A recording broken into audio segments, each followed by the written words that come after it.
il y a un policier du commissariat de Nîmes qui insulte systématiquement les manifestants, qui leur fait des doigts d'honneur. J'ai déposé une plainte auprès du procureur. C'est extrêmement grave. Ça veut dire que selon le code de la fonction publique, ce monsieur doit être suspendu de ses fonctions. Ce monsieur doit passer en conseil de discipline et les motifs sont suffisamment graves pour une révocation. Bien évidemment, le procureur et le commissaire principal de Nîmes ont fait la sourde oreille. Et pour donner le change, qu'est-ce qu'ils ont fait? Ils ont demandé à ce même policier de porter plainte contre moi. Alors là, on est surpris par la rapidité de la procédure. Sans mandat judiciaire, ils ont fait une perquisition chez moi. Mais pour faire la perquisition, ils ont bien évidemment enfoncé la porte. C'est-à-dire qu'en fait, ils ont employé des méthodes de barbouze pour intimider, parce qu'il n'y a pas d'autre raison. On ne voit pas comment, même s'il y avait outrage à un agent, ça relève d'une convocation et non pas d'une perquisition, encore moins d'une garde à vue. D'ailleurs, la preuve, je suis allé déposer plainte justement contre cet incident-là qui s'est passé mardi dernier à la gendarmerie de Bernis. Aujourd'hui, en début d'après-midi. Aujourd'hui, en début d'après-midi, s'il y avait la moindre poursuite contre moi, on est surpris que la gendarmerie de Bernis ne m'ait pas arrêté. Je sors de la gendarmerie de Bernis, je tombe sur 4 policiers de la BAC qui arrivent et qui me signalent que je suis en état d'arrestation. Je leur demande bien évidemment un mandat d'arrestation, puisque c'est la loi. Ils me disent non, flagrant délit. Je dis quel flagrant délit? Je sors d'une gendarmerie, s'il y avait un flagrant délit, j'aurais dû être arrêté à la gendarmerie. Donc on voit bien que c'est du pipeau.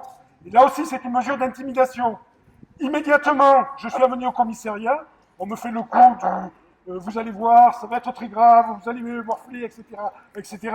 Je me fais provoquer par un agent en uniforme à l'intérieur du commissariat qui arrive et qui me dit « Je vais m'occuper de vous tout à l'heure, c'est moi qui vais m'occuper de vous. » Menace de la même façon que l'autre m'a menacé. De toute façon, je vais porter plainte également contre ce policier.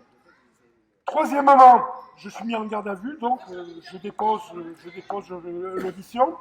Et on vient juste de m'annoncer à l'instant que je suis libéré.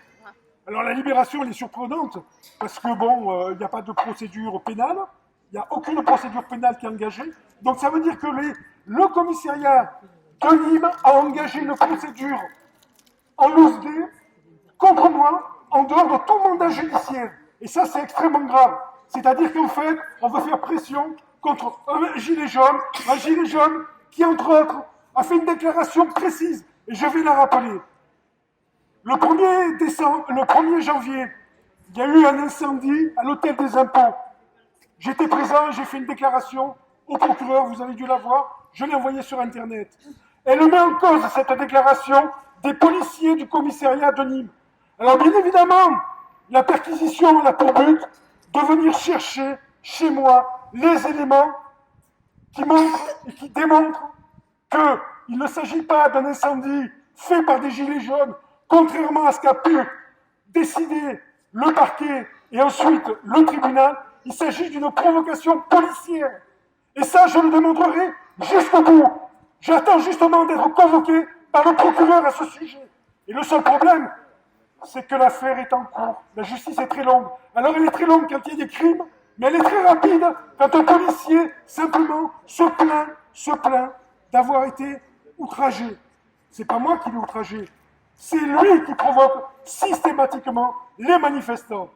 Alors, au final, pour sortir de la garde à vue, c'est presque anecdotique, un officier de police complètement ivre vient me provoquer. C'est lui qui est chargé de me libérer. C'est une provocation. Je l'ai rappelé à l'ordre au départ, en lui disant que ça suffisait, il n'avait pas commenté. Mais j'ai senti très rapidement qu'il sentait l'alcool, et son comportement était plus que douteux. Je l'ai signalé tout à l'heure à son chef, mais qui visiblement n'a pris aucune mesure contre ce policier. Je vais aussi porter plainte contre ce policier, bien évidemment X, puisque ces gens-là n'ont jamais leur matricule, alors que c'est la loi qui oblige qu'ils aient leur matricule. Voilà, je vous remercie d'être venu.